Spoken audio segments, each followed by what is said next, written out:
ভিকটিমের গলায় থাকা 8 আনা ওজনের একটা স্বর্ণের চেইন ছিনতাই করে নিয়ে যায়। তুরাগ থানাধীন পুরাতন থানা রোডের তারা মার্কেট সংলগ্ন একটা বাসার নিকট। সেদিন আনুমানিক সকাল 10 ঘটিকার সময় ভিকটিম স্বাতী রানী তার শিশু সন্তান বিজু রানী সহ তার ভাসুরের বাসায় যাচ্ছিলেন। এই সময় ঘটনাস্থলে হঠাৎ এক যুবক উপস্থিত হয় এবং তার নিকট থাকা একটা বোতল থেকে কিছু তরল সদৃশ বস্তু ছুঁড়ে মারে ভিকটিমের গায়ের উপরে। পরবর্তীতে জানা যায় সে প্রকৃতপক্ষে অ্যাসিড নিক্ষেপ করেছিল এবং অ্যাসিড নিক্ষেপের মাধ্যমে ভিকটিমকে অপ্রস্তুত অবস্থায় ফেলে ভিকটিমের গলায় থাকা 8 আনা ওজনের একটা স্বর্ণের চেইন ছিনতাই করে নিয়ে যায়। পরবর্তীতে এই ঘটনার উপর ভিত্তি করে উত্তরা থানায় একটা মামলা হয় এবং তুরাগ থানায় একটা মামলা হয় এবং তুরাগ থানা সেই মামলাটি তদন্ত করে।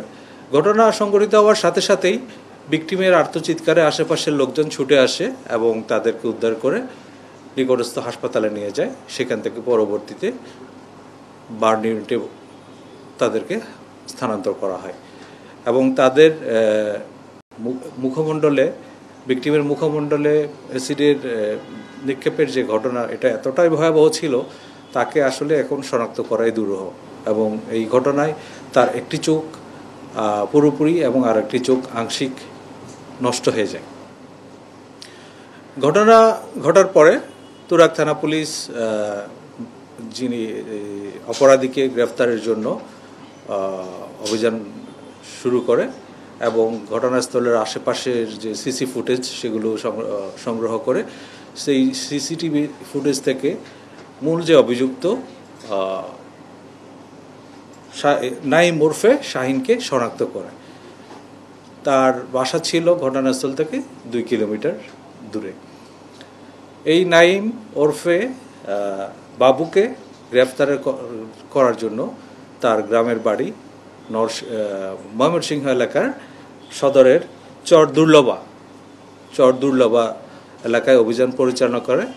গতকাল সন্ধ্যা আনুমানিক 6:30টার সময় তার বাসা থেকে তাকে গ্রেপ্তার করে এবং সে জানায় সে প্রকৃতপক্ষে চেইনটা ছিনতাই করার উদ্দেশ্যে এই অ্যাসিড ছুঁড়ে মারে এবং ঘটনার পর থেকেই সে তার ঢাকাস্থ যে বাসা ছিল সেখান থেকে পালিয়ে তার গ্রামের বাড়িতে আত্মগোপন করে থাকে।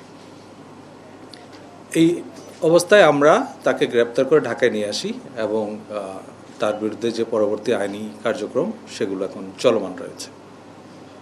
এ ছিল আমাদের যে তুরাগ থানার যে ঘটনাটা, সেই ছিনতাইয়ের ঘটনার রহস্য উদ্ঘাটন এবং যেহেতু এখানে একটা ভিন্ন রকমের মডাস অপারেন্ডি ছিল সেটা আমরা খুব গুরুত্ব দিয়ে তদন্ত করি এবং তদন্ত এখনও প্রক্রিয়া চলমান রয়েছে এবং এক্ষেত্রে যিনি